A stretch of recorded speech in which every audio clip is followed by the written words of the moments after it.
Hello বন্ধুরা, কেমন আছো তোমরা? আশা করি তোমরা ভালো আছো আর আমরাও অনেক ভালো আছি। সঞ্চিতা পিউ চ্যানেলে তোমাদেরকে আরও একবার ওয়েলকাম অ্যান্ড স্বাগত। তো এটা হচ্ছে যে কার্তিক পুজো বাড়িতে উদযাপন করা হয়েছিল, তখনকারের ভিডিওটা। এটা আপলোড করতে পারিনি, এডিট করা ছিল বাট পেরে উঠতে পারিনি। মাঝখানে শরীরটা ভীষণ খারাপ হয়ে গেছিলো অ্যান্ড সকালের ভিডিওটাও নিতে পারিনি। এই যে এটা সন্ধ্যেবেলার ভিডিও।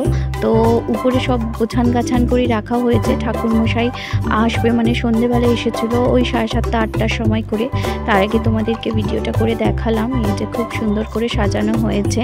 তো একা হাতে সব কিছু করতে হয়েছে, গোছান গাছান, ঘরের লোকজন তাদের জন্য রান্না বান্না করা, এই যে সব বাসন কুসুন ধোয়া। সেই জন্য সকালবেলায় একটুও টাইম পাইনি। এদিকে মাম্মাকে খাওয়ানো, চান করানো, ঘুম পাড়ানো সব কিছুই একাই করতে হয়েছে।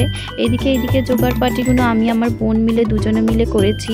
তো ও বেচারা যতটা পেরেছে করেছে, অনেক হেল্প করেছে। ও না থাকলে হয়তো আমি পুজোটা একা করতে পারতাম না।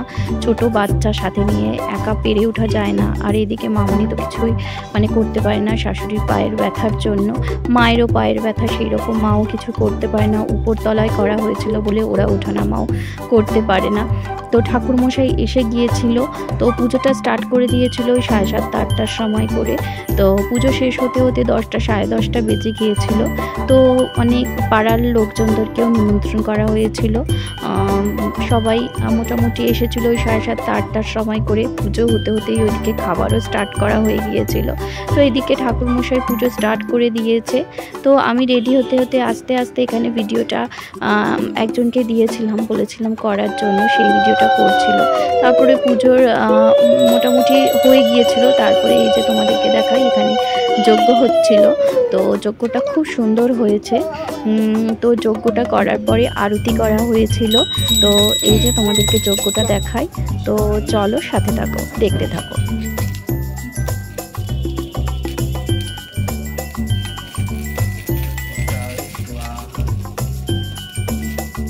তো মোটামুটি যজ্ঞ শেষ হয়ে গিয়েছিল। আর এই যে পাশে আমার হাবি বসে আছে। আর এখানে পুজোর শেষে মানে যজ্ঞের শেষে সবাইকে ওই যজ্ঞের টিকাগুলো সবাইকে লাগিয়ে দেওয়া হচ্ছে। ওই যে আমার মা আমার দাঁড়িয়ে আছে, আর পাশে শাশুড়িও বসেছিল।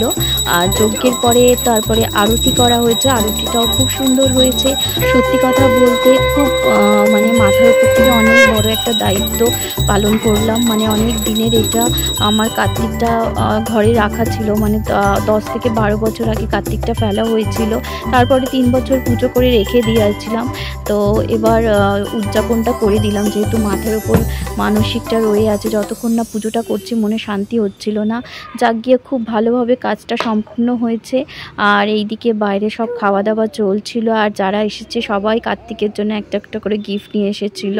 আর এদিকে বোন প্রসাদগুলো বিতরণ করছিল। তো এখানেই ভিডিওটা এন্ড করছি। তারপরে আমাদের খাওয়া দাওয়া করতে অনেক রাত হয়ে গিয়েছিল। তো কিছু ফটো তুলছিলাম, তারপরে শেষ করলাম আজকের জন্য। টাটা।